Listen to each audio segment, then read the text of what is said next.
Ka rite mai ka whakawata kinga te kawasan as we stand from her honour the King's Judge. E aro pūana a Ngāi Tahu ki ngā meka matua mo te kehi o te wai Māori. Thank you, Your Honour.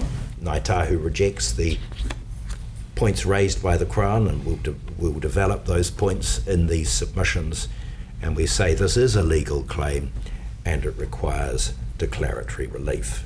The Crown says this case is political, but the nature of the Crown's response to the claim demonstrates there is and will be no political solution.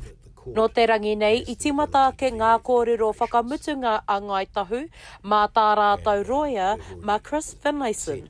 E harei te mea ko panoni te tohe o te rangatiratanga I ēnei wiki e waru ki te wharekoti o tautahi. Despite the economic challenges, Ngāi Tahu have sacrificed for the health of key waterways, funding important projects such as the groin and canal at Waiwera for the benefit of everyone who enjoys the lake. It's not just about them. Ngāi Tahu have the acknowledged capacity and capability to play a key role in resolving the problem with fresh water in Te Waipounamu. Ko tētahi take nui o tēnei kehi, ko te whakamāramatanga o tēnei kupu, ara ko te rangatiratanga me te wai Māori.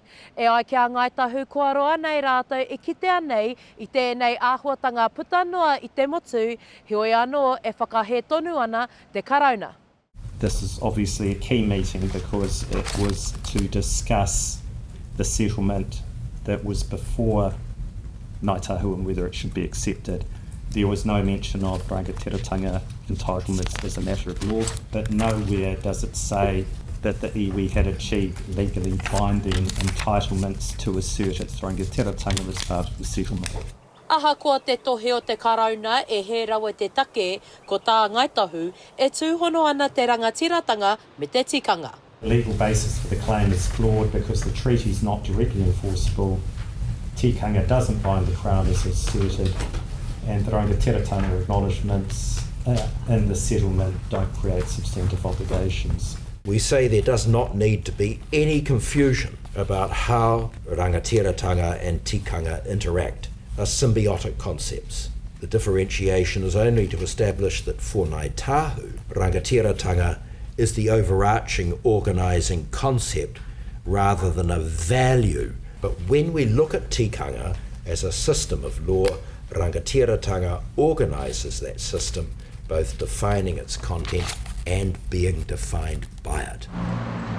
Ka haere tonu ngā kōrero o Ngāi Tahu hei a pōpō, a koi ara te rangi whakamutunga o tēnei ke hinui. Shakayla Andrews-Alapaki, Tahu News.